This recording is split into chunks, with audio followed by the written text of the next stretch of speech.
I saved tens of thousands, maybe hundreds of thousands of lives by putting it. That you bought, the argument is that you bought yourself some time. You didn't use it to prepare hospitals. You didn't use it to ramp up testing. Right now, you're so disgraceful. It's so disgraceful the way you say that. Let me just listen. I just went over it. Or this rant supposed to make people I just went over in it. an unprecedented crisis. Nobody thought we should do it, and when I did it. But what did you do with the time that you bought? You know the we month did. Of February. That we did. Was a gap. What do you do? Month of February. What do you do when you have no case in the whole United States? You had cases when in February. Excuse me, you reported it. 0 cases, 0 deaths on January 17th. January. February, the entire January. month of I said in January. Your video has a complete gap. On January 30th. What did your administration do in February with the time that your travel ban got A lot. What? A lot. And in fact, we'll give you a list. What we did, in fact, part of it was up there. We did a lot. Look. You know you're a fake. You know that. Your whole network, the way you cover it, is fake. And most of you, and not all of you, but the people are wise to you. That's why you have a lower approval rating than you've ever had before, times probably 3. And when you ask me that question, let me ask you this: why did Biden apologize? Why did he write a letter of apology? No, that's very important. Why did the Democrats think that I acted too quickly? You know why? Because they really thought that I acted too quickly. We have done a great job. Now, I could have kept it open. And I could have done what some countries are doing. They're getting beat up pretty badly. I could have kept it open. I thought of keeping it open because nobody's ever heard of closing down a country, let alone the United States of America. But if I would have done that, we would have had hundreds of thousands of people that would right now be dead. We've done this right, and we really have done this right. The problem is the press doesn't cover it. Ladies and gentlemen, the press in this country, the corporate press, is bought and paid for by multinational corporations allied with Communist China. We all know that. And as it all begins to come out and unfold, they're going to get more desperate. They're going to get more out of control. And what they're doing right now is in blue states they control, and in U.S. attorneys' offices they control, they're going around through everybody's bank records, their tax records over the decades, and they are calling up people saying, if you don't come out against Trump and if you don't support the destruction of the country, we're going to indict you. And because Trump hasn't gotten control of the Justice Department and it just operates, still run by Hillary and Obama and the deep state, they are allowed to terrorize the American people. And most people, when they get threatened with indictments or worse, back down. And so it's a real miracle that members of Congress, after being lied about, having people come to their houses, threaten to kill them, like the Senate Majority Leader after having their ribs broken, like Rand Paul after being shot with bullets, like Congressman Scalise, that they're holding the line. But you see, they're holding the line instead of ever going on the offense against these criminals. And so because all those indictments we heard about for people that committed massive crimes, because that never happened, by extension, Trump and the Justice Department at the top are authorizing this scorched earth policy that's being carried out that's now a stay-at-home order for most Americans and a death sentence for small businesses. And now the Democrats are putting strings on all the money. And so we're going into economic depression. And so as bad as the persecution has been against InfoWars, I expected this. I even predicted they'd use a bioweapon to carry it out. But now people ask, well, how are you handling it? Well, I know how the president's handling it. He's completely surrounded. And so are the American people by criminals who've never gotten in trouble, who were like spoiled 3-year-olds, throwing fits and overturning the dinner table and kicking their parents in the shins because they've never been put in their place. And they are collections of soft, stupid, corrupt, blackmailed individuals in corporate America and in Main Street America and in Wall Street America and in Washington, D.C. And so this country really has cancer. And we've seen a lot of good happen. A lot of this has been turned around. A lot of what the globalists have been up to is being exposed. But that's only elicited them to come charging out of their rat's nest attacking even more ferociously. See, America for the last 50 years or so has just been go along to get along while we were being robbed blind. And a lot of adults, a lot of older people think, well, if you just go along to get along, it'll be like last time, it'll be okay. No, we're up to slaughtering the pig time at Christmas. The pig's been out there for a couple of years, growing, getting fattened up. And the next time it gets let out of the gate, it doesn't know it's being led to be, hauled up by its feet and its throat slit and be cut up into pork chops. We're now at the pork chop level, and they're walking over with the knife to reach down and pat us. They usually give you a carrot or a tomato or something, or maybe a radish or an apple. But this time, it's just a quick knife with razor sharp across the carotid arteries. And I'm sitting there watching history, knowing what's happening, and I'm watching them sharpen the knife up on the front porch. And they're saying, yeah, I'm going to go slit them. I'm going to go butcher Candy or Brady or whatever the pig's name is. And they do it. That's part of growing up on a farm. I didn't grow up on a farm, but my grandparents were on a farm. And my dad's parents, and, it wasn't a big deal, but a few times I happened to be there when they were slaughtering an animal. They're like, yeah, we like old such and such, but it's time to chop them up, put them in the deep freeze. We'll have some good steaks tonight. You just go out and shoot your cow right in the head of the 22. Just walk up, shoot it, falls right over, haul it up with a tractor on chains, slit its throat to bleed the meat out, and butcher it right there. You spend like 5 hours butchering the cow, and you eat fresh steaks that night. This meat goes to hamburger, and you grind that up, and this goes to that. And this is just a process of rendering down America, breaking your will, making you desperate, absolutely teaching you total submission. So I have a lot of sorrow for the fact that we're run by these psychotics, but if America doesn't stand up and say no, it's really what we deserve. So I'm going to cover some of this news when we come back. I was going to take 2 days off. It was like every time I would take off, take my children fishing or something. Out at that very farm I was talking about, hadn't been there in years, family farm. The minute I'm going to go do something like that, this all happens and stuff breaks loose. And, behind the scenes, the establishment's like, okay, well, you defeated this, you defeated that, you stood up to this, to that. How about we put your ass in prison? Well, the whole country's in prison. What's next? We'll put a bullet in your head? Well, you're putting a bullet in the country's head. You want to put a forced vaccine in all of us that Bill Gates admits will kill a bunch of people. It's like, what do you think's going on here? Just because organized crime took this country over and you think every place is New York or L.A. or Baltimore, Maryland, it's not. And they've taken our restraint as weakness. That's not what's happening.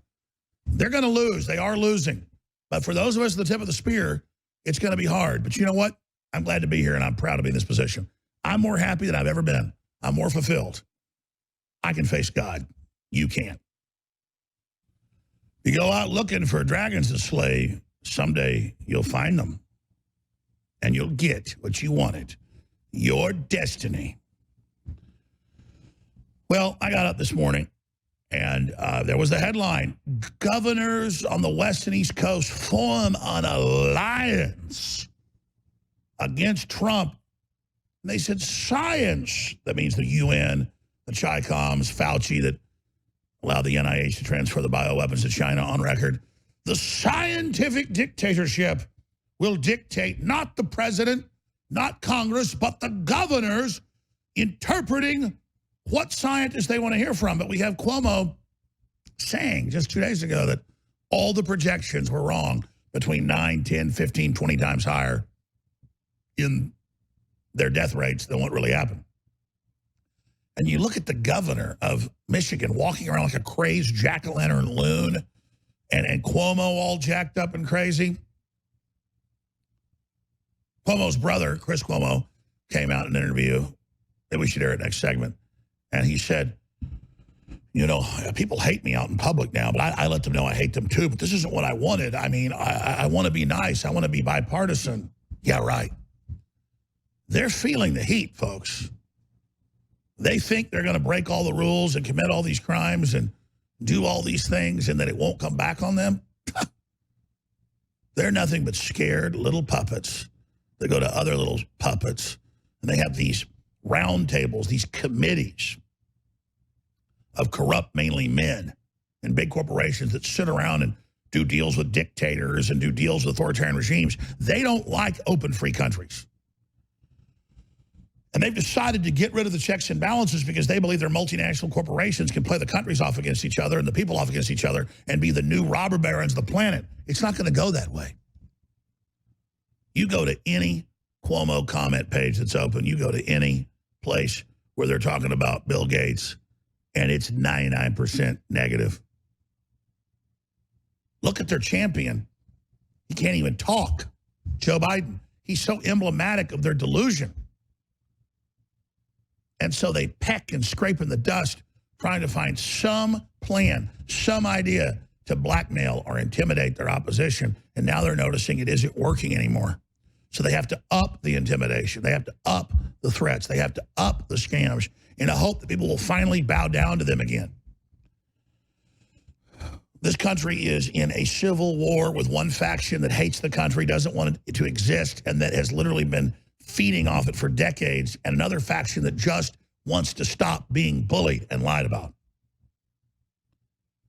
So you have the states on the West Coast and the East Coast that don't believe countries and borders even exist, coming out and saying, we're going to block Trump reopening the country. How many times did I say the last 8, 9, 10 weeks that they'll say Trump didn't do enough, even though he's the one doing something. Then they'll say that he's doing a good job when he finally shuts things down completely. Because, see, they want it to get bad first. So at first, like, oh, everything's fine. Don't block the borders. Don't block Chinese flights. Once they have some death, oh, my God, it's your fault. You got to shut everything down completely. And then, by the way, you're never going to reopen it. Even though all the metrics show it's already causing millions of people to be at starvation and to starve to death, 500 million people sliding into absolute near starvation levels. But they won't be memorialized or humanized or focused on. They won't be spotlighted, those actually starving to death. The mother that has to decide which one of her 3 children to feed and which other 2 to allow die. That's confirmed.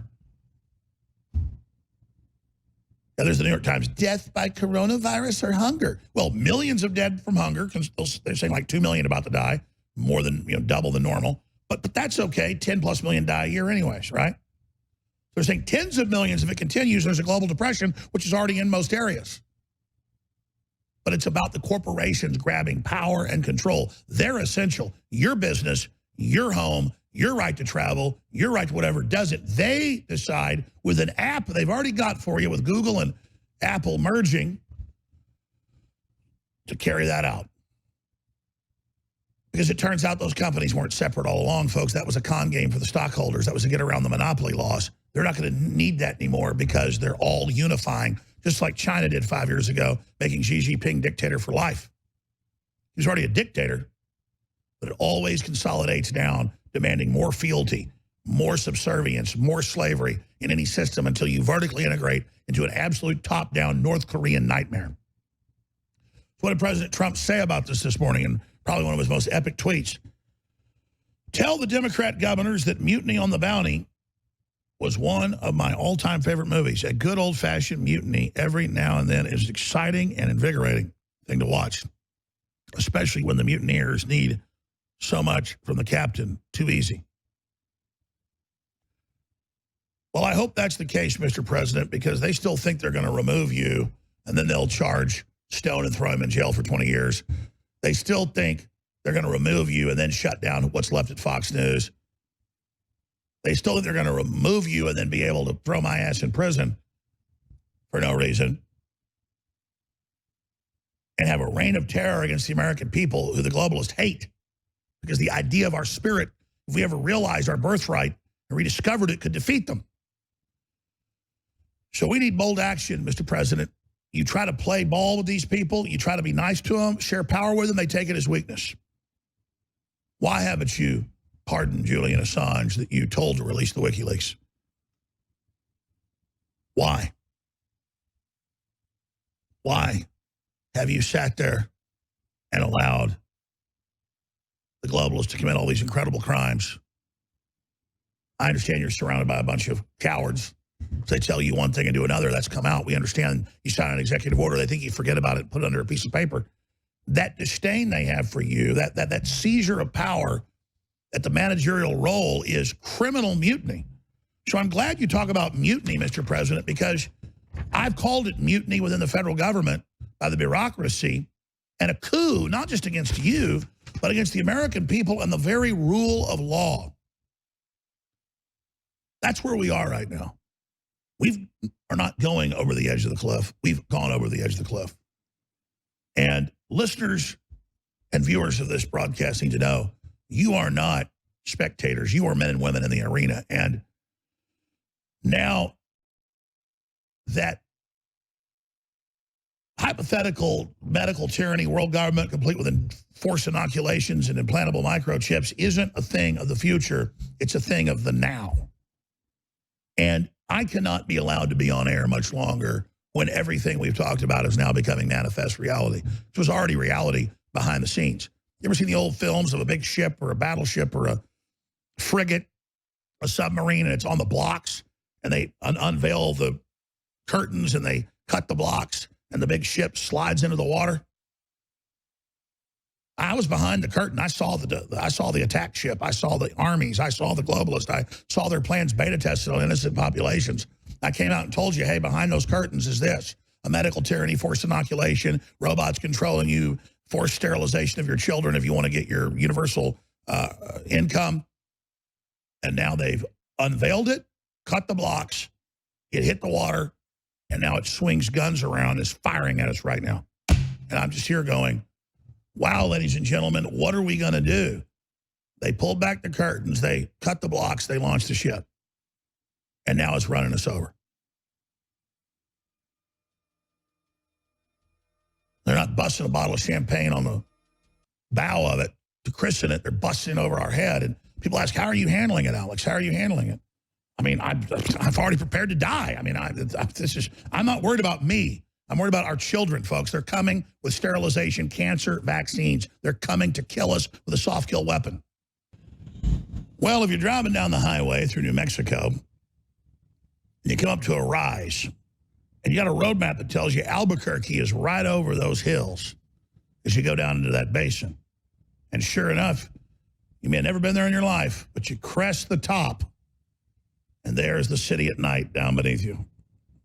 Sure enough, it's there.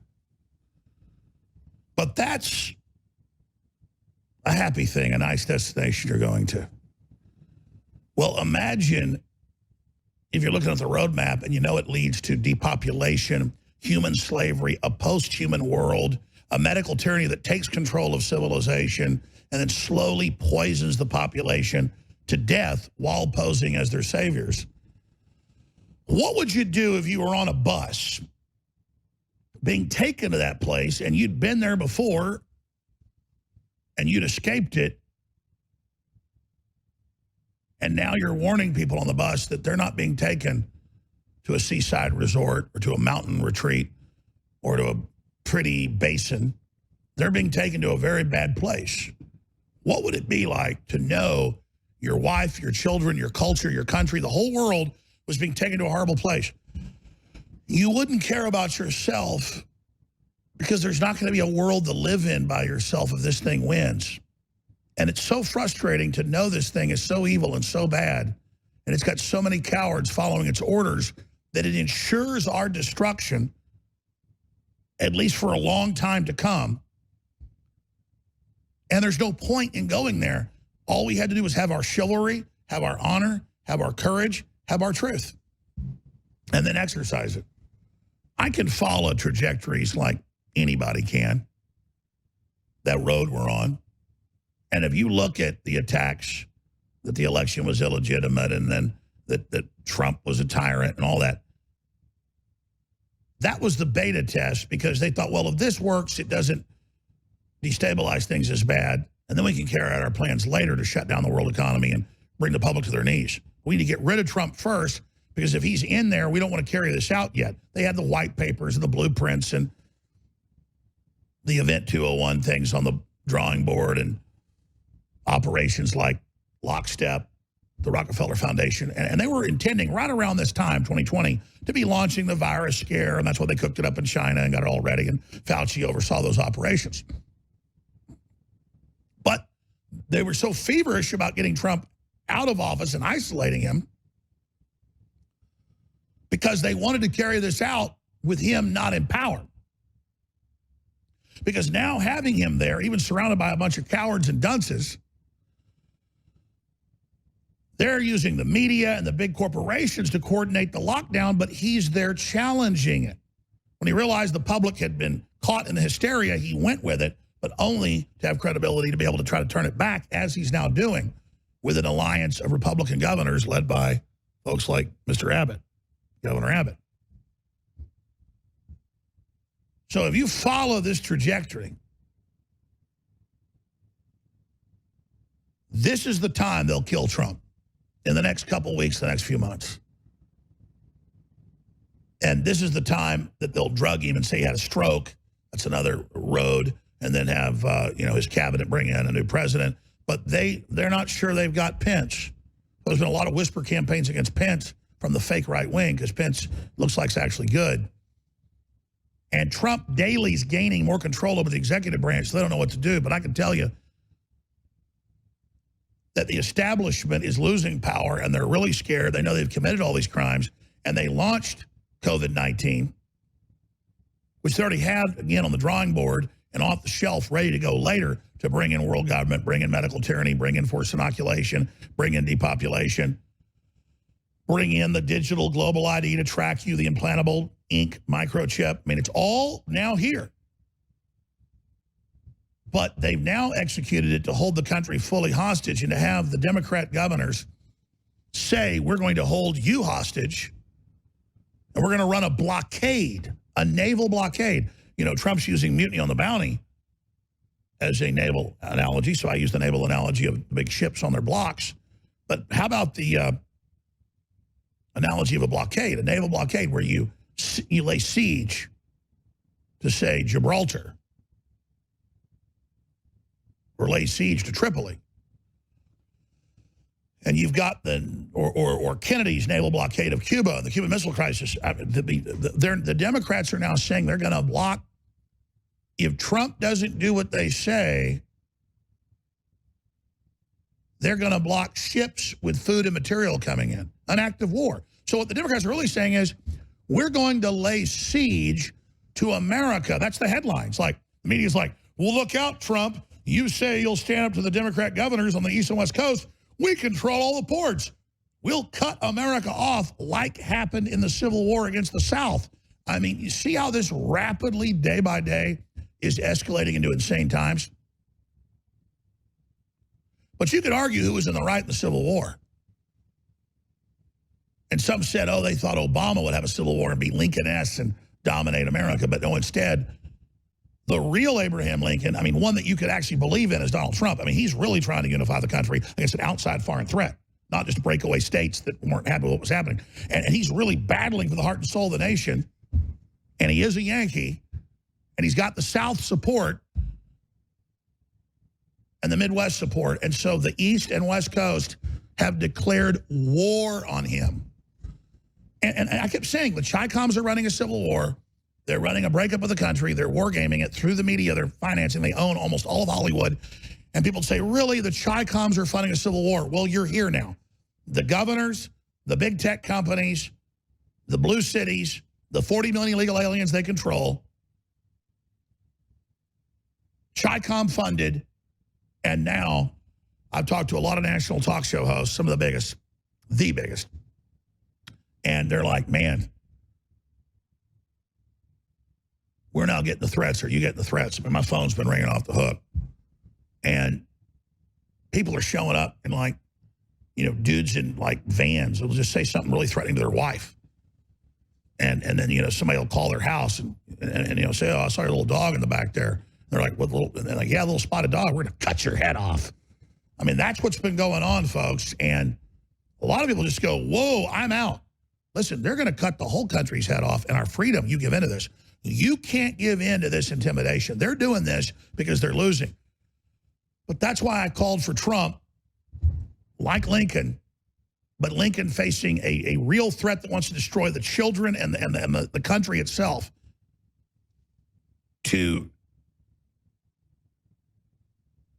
understand we're already under globalist imposed martial law and siege and economic blockade. And we're facing a military operation. He's pointed out this is criminal mutiny. And they're saying they're going to blockade our shores. Look, it has to stop, Mr. President. I understand you thought you could back them down, beating Russiagate and beating Ukrainegate and beating all the other stuff. You can't, sir. They're not going to stop. Now, this is their military move. And so people are all asking me. I had to tell the crew today what was going on behind the scenes. And I'll be able to talk about it soon on air. But when I learned they're imminently trying to arrest the leadership of the hardliner resistance movement, it sent a chill up my spine. You understand? They're giving their orders in their deep state, in their partially controlled Justice Department and other areas to move against the American people when they kill Trump. See, they want the country shut down. You're in your house. You don't know what to do. Your new bosses are Bill Gates and Fauci, and then Trump has a stroke or Trump dies. And then, by the way, all these people get arrested or whatever for crimes they've committed. This is called a hot coup.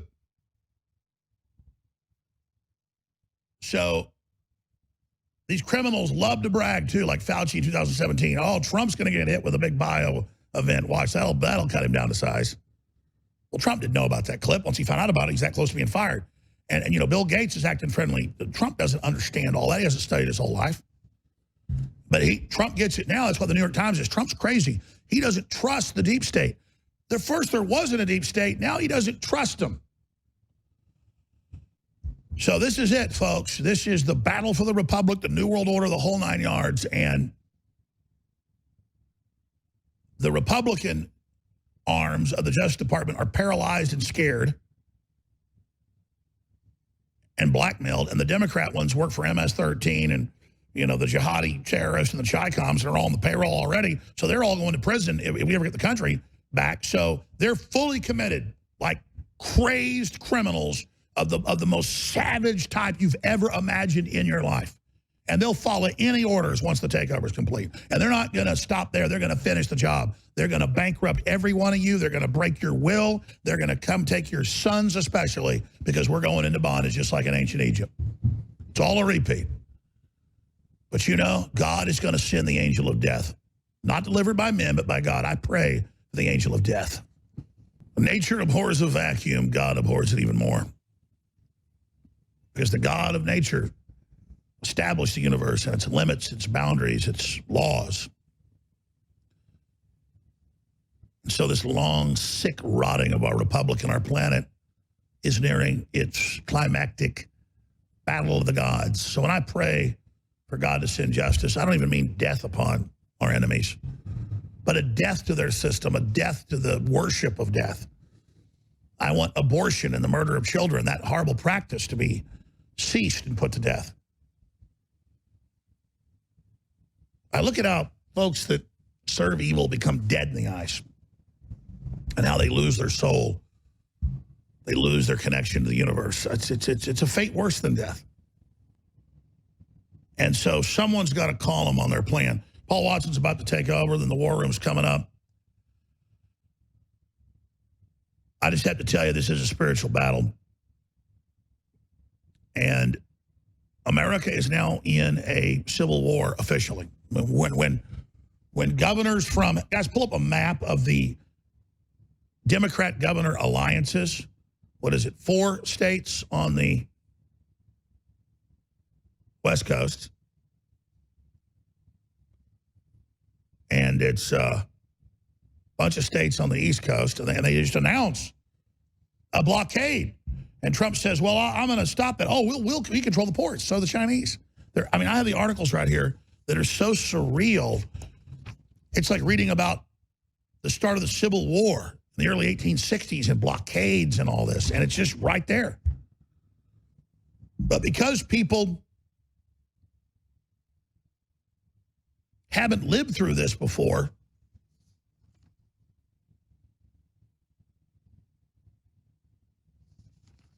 they don't know what they're facing. Tell Democrat governors that Mutiny on the Bounty was one of my all-time favorite movies. A good old-fashioned mutiny every now and then is an exciting and invigorating thing to watch, especially when the mutineers need so much from the captain.